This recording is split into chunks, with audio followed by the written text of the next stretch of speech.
So ಎಲ್ಲರಿಗೂ ನಮಸ್ಕಾರ. ಇದು ನಿಮ್ಮದೇ ಆದ ಚಾನಲ್ಲು.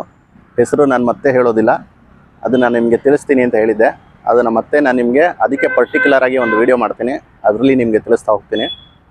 ಸೊ ಈಗ ನಾನು ನಿಮಗೆ ತಂದಿರೋ ಒಂದು ಕನ್ಸರ್ನ್ ಏನಂದರೆ, ಇದನ್ನು ನೋಡ್ತಾ ಇರೋರು ಪ್ರತಿಯೊಬ್ಬರು ಫಾಲೋ ಮಾಡಬೇಕಾಗಿರೋಂಥ ಕನ್ಸರ್ನ್ ಇದು. ಈಗ ನಾವು ಬನ್ನೇರುಘಟ್ಟ ರಸ್ತೆಗೆ ಹೋಗಿದ್ವಿ. ಸೊ ಅಲ್ಲಿಂದ ವಾಪಸ್ ಬರಬೇಕಾದ್ರೆ ನಮಗೆ ಏನು ಎಕ್ಸ್ಪೀರಿಯನ್ಸ್ ಆಯಿತು. ನಾರ್ಮಲಾಗಿ ಇದೆಲ್ಲರೂ ಎಕ್ಸ್ಪೀರಿಯನ್ಸ್ ಮಾಡಿರ್ತೀರ, ಪ್ರತಿದಿನವೂ ಎಕ್ಸ್ಪೀರಿಯನ್ಸ್ ಮಾಡ್ತಾನೆ ಇರ್ತೀರ. ಅದು ನಮ್ಮಿಂದನೂ ಆಗಿರ್ಬೋದು ಬೇರೆಯವ್ರಿಗೆ, ಅಥವಾ ಬೇರೆಯವರಿಂದ ನಮಗಾದಾಗ ನಮ್ಗೆ ಗೊತ್ತಾಗುತ್ತೆ. ಸೊ ಅದು ಏನು ಅಂತ ಹೇಳ್ತೀನಿ. ಸೊ ಇವಾಗ ನಾವು ಬನ್ನೇರುಘಟ್ಟ ರಸ್ತೆಯಿಂದ ನಾವು ಬರಬೇಕಾದ್ರೆ ಏನಾಯಿತು, ಭಾಳಷ್ಟು ಜನ ಟೂ ವೀಲರ್ಸವರು ಡ್ರೈವ್ ಮಾಡಬೇಕಾದ್ರೆ ರ್ಯಾಶ್ ಡ್ರೈವಿಂಗಲ್ಲಿದ್ದರು. ಆದರೆ ಜಿಗ್ಜ್ಯಾಗ್ ಡ್ರೈವ್ ಮಾಡೋದೇ ಇರ್ಬೋದು, ಅಥವಾ ನೀವು ಕ್ರಾಸ್ ಡ್ರೈವ್ ಮಾಡೋದೇ ಇರ್ಬೋದು, ಅಥವಾ ಒಂದು ಲೇನಿಂದ ಇನ್ನೊಂದು ಲೇನ್ಗೆ ಸಡನ್ನಾಗಿ ಚೇಂಜ್ ಆಗೋದೇ ಇರ್ಬೋದು, ಅಥವಾ ಸಡನ್ ಟರ್ನ್ ತೊಗೊಳೋದಿರ್ಬೋದು, ಇಲ್ಲ ಯೂ ಟರ್ನ್ ಮಾಡೋದಿರ್ಬೋದು. ಇದು ಪ್ರತಿಯೊಂದು ನಡೀತಾ ಇತ್ತು. ಸೊ ನಾವು ನಿಮ್ಗೆ ಇಲ್ಲಿ ಕೇಳ್ಕೊಳ್ಳೋದೇನೆಂದರೆ, ಪ್ರತಿಯೊಬ್ಬರಿಗೂ ಅರ್ಜೆನ್ಸಿ ಅನ್ನೋದಿರುತ್ತೆ. ಸೊ ಅಷ್ಟು ಅರ್ಜೆನ್ಸಿಲಿ ನೀವು ರೀಚ್ ಆದ್ರೂ, ಈಗ 1 ಕಿಲೋಮೀಟ್ರಿಂದ ನೀವು ಪ್ರತಿಯೊಂದು ಡಿಸ್ಟೆನ್ಸ್, ಈಗ ಫಾರ್ ಎಕ್ಸಾಂಪಲ್ ನೀವು ಒಂದು 10 ಕಿಲೋಮೀಟರ್ಸ್ ನಿಮ್ಮ ಮನೆಯಿಂದ ನೀವು ಟ್ರಾವೆಲ್ ಮಾಡ್ತೀರಾ ಅಂದರೆ, ಅದಕ್ಕೆ ನಿಮಗೆ ಪ್ರತಿ ಕಿಲೋಮೀಟರ್ಗೆ ಒಂದು 5 ನಿಮಿಷ ಬೇಕಾದರೂ 50 ಮಿನಿಟ್ಸ್ ಬೇಕಾಗುತ್ತೆ ಅಂತಲೇ ಇಟ್ಕೊಳ್ಳಿ. ಸೊ ಹಾಗಿದ್ದಾಗ ಏನಾಗುತ್ತೆ, ನೀವು 50 ಮಿನಿಟ್ಸ್ ಮುಂಚೆ ನೀವು ಮನೆ ಬಿಟ್ಟರೆ ನಾರ್ಮಲ್ ಸ್ಪೀಡಲ್ಲೇ ವಿತೌಟ್ ಎನಿ ರಿಸ್ಕ್, ಅಂದರೆ ಏನು ರಿಸ್ಕ್ ತೊಗೊಳ್ಳದೆ ನೀವು ನಿಮ್ಮ ಲೊಕೇಶನ್ಗೆ ನೀವು ರೀಚ್ ಆಗ್ಬೋದು. ಆದರೆ ಭಾಳಷ್ಟು ಜನ ಏನು ಮಾಡ್ತೀರಾ, ಅರ್ಜೆಂಟ್ ಮಾಡಿಕೊಂಡು ತುಂಬ ರ್ಯಾಶ್ ಡ್ರೈವಿಂಗ್ ಮಾಡಿ ಒಂದು ಜಾಗದಿಂದ ಇನ್ನೊಂದು ಜಾಗಕ್ಕೆ ರೀಚ್ ಆಗಿ, ಅಷ್ಟು ಅರ್ಜೆನ್ಸಿಯಿಂದ ರೀಚ್ ಆಗುವಂಥದ್ದು ಏನಿರಲ್ಲ.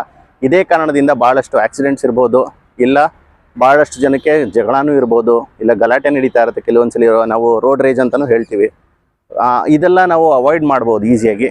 ಸೊ ಯಾವ ರೀತಿ ಅಂದರೆ, ಈಗ ಪ್ರತಿಯೊಂದು ಇನ್ನೊಂದು ಹೇಳಬೇಕು ಅಂದರೆ, ನೀವೀಗ ಹೈವೇಲಿ ಡ್ರೈವ್ ಮಾಡ್ತಾ ಇರ್ತೀರಾ. ನಿಮ್ಗೊಂದು ಸಿಂಪಲ್ ಎಕ್ಸಾಂಪಲ್ ಕೊಡಬೇಕು ಅಂದರೆ ಅದರಲ್ಲಿ ಅರ್ಥ ಆಗುತ್ತೆ.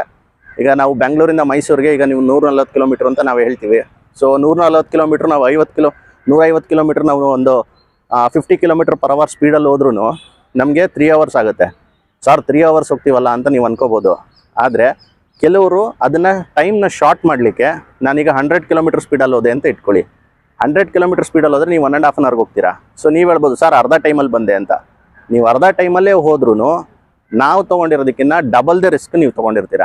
ಅಂದರೆ 50 km/h ಸ್ಪೀಡಲ್ಲಿ ಹೋಗೋದಕ್ಕೂ 100 km/h ಸ್ಪೀಡಲ್ಲಿ ಹೋಗೋದಕ್ಕೂ ವ್ಯತ್ಯಾಸ ಇದೆ. ಸೊ 100 km ಸ್ಪೀಡಲ್ಲಿ ಹೋದಾಗಲೂ ನಿಮಗೆ ಅಪಘಾತ ಆಗುವಂಥ ರಿಸ್ಕು ಡಬಲ್ ಆಗುತ್ತೆ. ಇದರಲ್ಲಿ ನಿಮಗೆ ಅಪಘಾತ ಆಗೋದಿಲ್ಲ ಅಂತ ಹೇಳೋದಿಲ್ಲ, ಆದರೆ ಅದ್ರ ರಿಸ್ಕು ಅಷ್ಟೇ ಕಮ್ಮಿ ಆಗಿರುತ್ತೆ. ಈಗ ಕೆಲವರು ಸ್ಪೀಡಾಗಿ ಹೋಗೋರಿಂದನೂ ಅಪಘಾತ ಆಗ್ಬೋದು, ಕೆಲವರು ಸ್ಲೋ ಆಗಿ ಹೋಗ್ತಾ ಇದ್ದೀವಿ ಅಂದಿದ್ದು ಮಾತ್ರಕ್ಕೆ ಸೇಫ್ ಅಂತಲೂ ಇರೋದಿಲ್ಲ. ಪ್ರತಿಯೊಂದು ನಾವು ರೋಡ್ ಸೇಫ್ಟಿ ಇರ್ಬೋದು, ಅಥವಾ ಸೀಟ್ ಬೆಲ್ಟ್ ಹಾಕೋದೇ ಇರ್ಬೋದು, ಇಲ್ಲ ಹೆಲ್ಮೆಟ್ಸ್ ಧರಿಸೋದೇ ಇರ್ಬೋದು, ಪ್ರತಿಯೊಂದ್ರೂ ನಾವು ಫಾಲೋ ಮಾಡ್ಕೊಂಡು ಹೋದಾಗ ನಮಗೆ ಸೇಫ್ಟಿ ಅನ್ನೋದೊಂದಿರುತ್ತೆ. ನಾವು ತಲುಪಬೇಕಾಗಿರೋ ಲೊಕೇಶನ್ಗೆ ಟೈಮಿಗೆ ತಲುಪ್ತೀವಿ, ಮಾಡಬೇಕಾಗಿರೋ ಕೆಲಸನ ಟೈಮಲ್ಲಿ ಮಾಡ್ತೀವಿ, ಮನೆಗೆ ಬಂದು ಸುಖ ಶಾಂತಿಯಿಂದ ಮತ್ತೆ ನೀವು ನಿಮ್ಮ ಜೀವನನ ಕಂಟಿನ್ಯೂ ಮಾಡ್ಬೋದು. ಆದರೆ ನೀವು ಎಲ್ಲದನ್ನು ಹರಿಬರಿ ಮಾಡ್ಕೊಂಡಾಗ ಏನಾಗುತ್ತೆ, ಒಂದಲ್ಲ ಒಂದು ಅಪಘಾತ ಆಗೇ ಆಗುತ್ತೆ. ಸೊ ಅದನ್ನು ತಡೆಗಟ್ಟಬೇಕು. ಮತ್ತು ಇಷ್ಟೆಲ್ಲ ನಡೆದಾಗ ನಿಮಗೆ ಬೆಳಗ್ಗೆಯಿಂದ ಸಂಜೆವರೆಗೂ ನೀವು ಎಷ್ಟು ದೂರ ಟ್ರಾವೆಲ್ ಮಾಡಿ ಬಂದಿರ್ತೀರ, ಅಷ್ಟು ನೀವು ಟ್ರಾವೆಲ್ ಮಾಡಿ ಬಂದಾಗ ನಿಮ್ಮ ಮನಸ್ಸಲ್ಲಿ ಬರೋದೇ ಒಂದು ವಿಚಾರ, ಅದು ಏನಂದರೆ,